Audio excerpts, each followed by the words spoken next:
رانا صاحب نواز شریف صاحب کی بات کریں، آخر میں انتخابات کے مطلب چند مہینے ہی رہ گئے ہیں، اور اگر سپریم کورٹ فیصلہ کر دیتی ہے کہ جی اپریل مئی میں ہی ہونے ہیں، وہ کب واپسی کا سوچ رہے ہیں؟ کیونکہ اس وقت جو سچویشن بن گئی ہے اب تو انہیں بالکل واپس آ جانا چاہیے ان کے، یا وہ ویٹ کر رہے ہیں کہ جو عدلیہ میں جو ان کی نااہلی ہے، جو مقدمات ہیں وہ ختم ہوں؟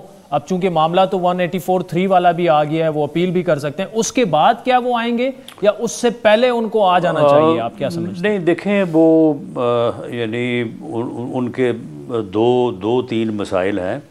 ایک تو مسئلہ ان کی صحت کا ہے، نمبر 1۔ نمبر 2 جو ہے وہ جو ان کی لیگل پوزیشن ہے، جس میں یہ 184(3) بھی ہے، جس میں ان کی جو ہے وہ سزا بھی ہے، جس میں ان کی بیل کا مسئلہ بھی ہے۔ تو یہ جو مسئلے ہیں ان کے متعلق جو ہے وہ ان کے وکلاء جو ہے وہ پوری طرح سے اس بارے میں اپنی تیاری بھی کر رہے ہیں، وہ بھی اس بارے میں جو ہے وہ دیکھ رہے ہیں۔ تو وہ جب ان کی ضرورت، یعنی الیکشن کمپین کے لیے ان کی ضرورت ہوگی، تو پارٹی بھی یہ سمجھتی ہے اور وہ بھی سمجھتے ہیں کہ اس وقت تو ان کا آنا ضروری ہے، تو وہ انشاءاللہ آ جائیں گے۔ رانا ثناء اللہ صاحب، thank you so much for joining اس۔ ناظرین، آپ نے وزیر داخلہ رانا ثناء اللہ صاحب کی تفصیلی گفتگو سنی۔